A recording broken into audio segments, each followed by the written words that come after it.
Salam alaikum. Donc, on continue la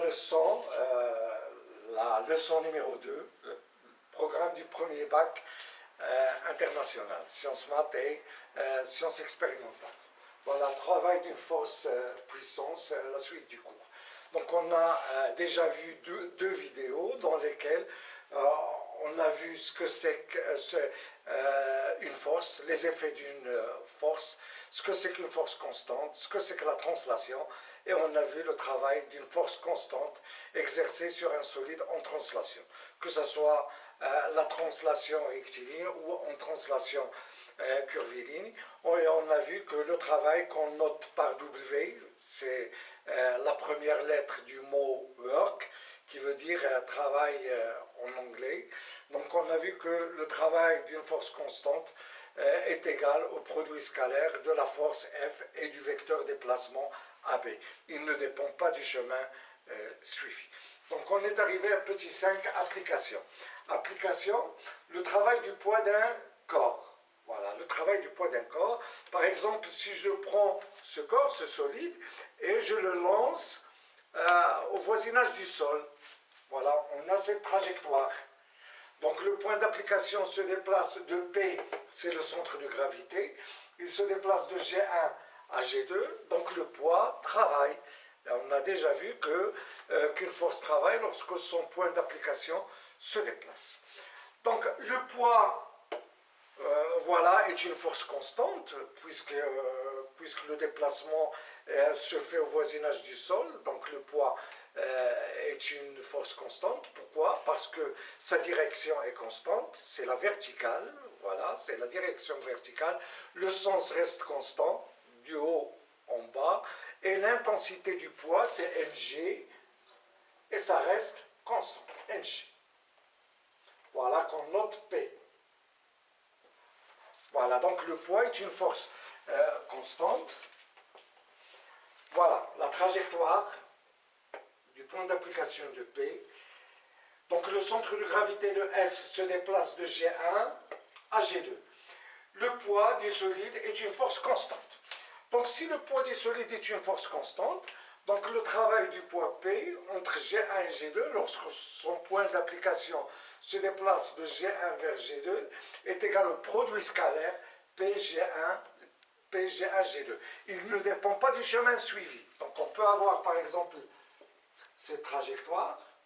Donc le poids P, toujours c'est P scalaire G1, G2. Voilà, on va exprimer ce travail dans un repère orthonormé OIJK.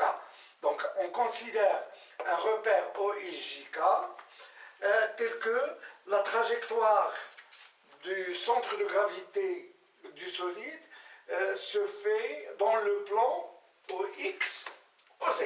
Voilà, on a le repère OI, J il est perpendiculaire au plan de tableau et vers l'arrière. Voilà, je la désigne par un vecteur comme ça. J. Un vecteur qui est perpendiculaire au plan de tableau et vers l'arrière. Et si j'écris voilà, un vecteur comme ça, c'est vers l'avant.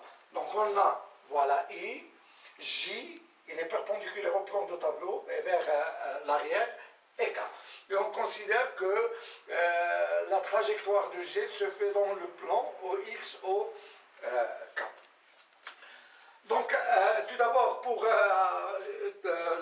avoir l'expression du travail voilà, dans le repère OIJK, donc tout d'abord, il faut chercher les coordonnées de P, les coordonnées de G1, G2 et le produit scalaire.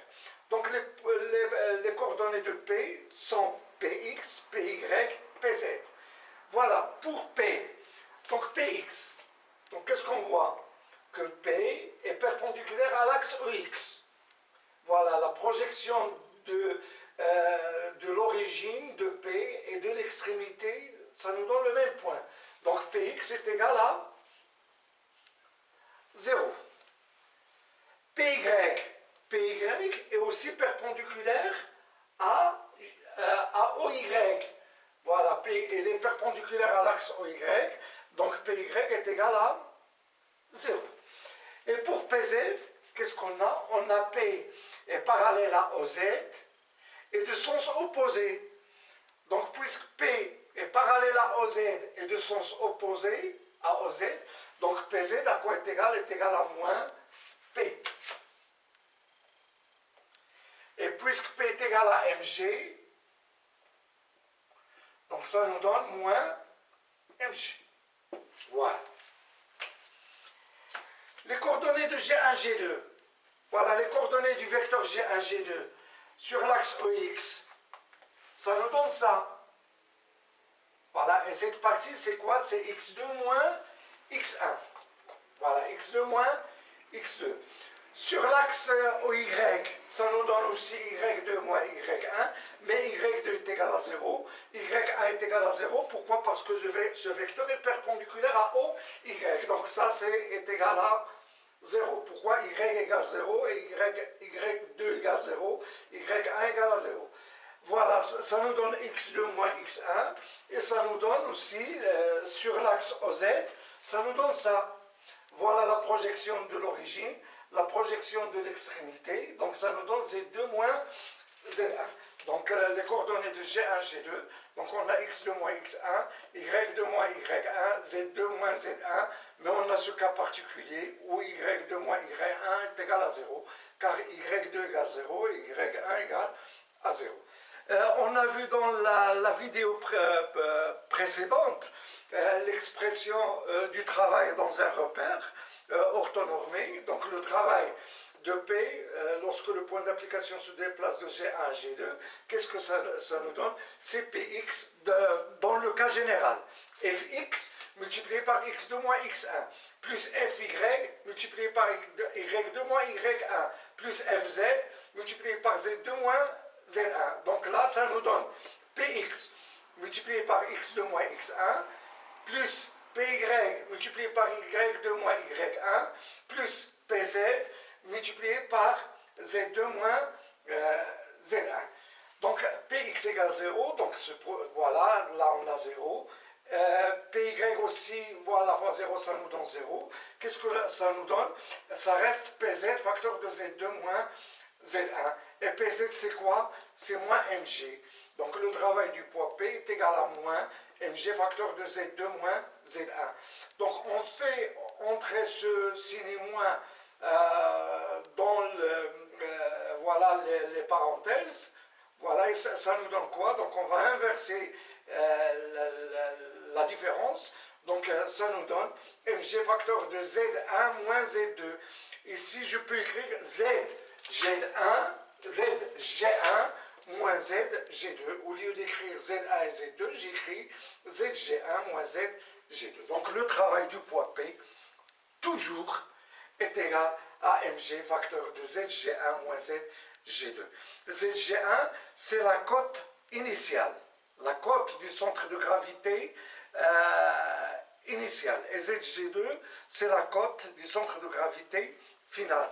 Cet axe, voilà, je l'ai écrit là, OX, c'est l'axe des abscisses, OY, c'est l'axe des ordonnées, et cet axe vertical, c'est ce qu'on appelle l'axe des cotes. Donc le travail du poids P est égal à Mg facteur de Z1, ZG1 moins ZG2. ZG1, c'est la cote initiale, et ZG2, c'est la cote finale. Donc qu'est-ce qu'on constate? On constate que le travail ne dépend pas du chemin suivi, il dépend uniquement de l'intensité du poids P et de la cote initiale et la cote finale. Donc est égal à l'intensité du poids P multiplié par ZG1 moins ZG2, quelle que soit la trajectoire. Donc il faut, voilà, il faut savoir la position initiale et la position finale. Donc là, on va faire une petite remarque. Donc une petite remarque, si je considère H, c'est la différence des hauteurs entre la position initiale et la position finale, donc H c'est ça. Voilà, c'est ça H.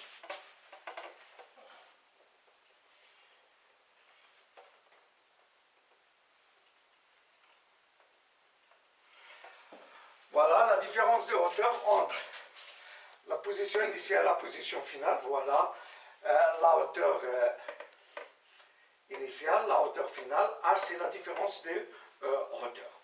Donc, qu'est-ce qu'on a? Dans ce cas, le solide descend. Donc, H, chaque fois est égal à Z1 moins Z2. Donc, H est la différence de hauteur entre G1 et G2. Cas de la descente, on a ZG1 est supérieur à ZG2. Donc, H, ZG1 moins ZG2 est égal à H. Et le travail du poids P, à quoi est égal? Il est égal, on remplace ZG1 moins ZG2 par H. Et le travail du poids P, à quoi est égal? Il est égal à MGH. Et le cas de l'ascension, lorsque G1 est inférieur à ZG2, c'est ce cas par exemple, voilà ce cas, voilà le solide, je lance le solide vers le haut, la hauteur de la position initiale est inférieure à la hauteur de la position finale, donc ZG1, voilà, ZG1 est inférieur à ZG2. Et dans ce cas, ZG1 moins ZG2 est égal à moins H. Et le travail du poids P est égal à moins MGH. Donc dans le cas de l'ascension, le travail du poids P est égal à MGH. Et dans ce cas, il est positif. Donc on a un travail moteur.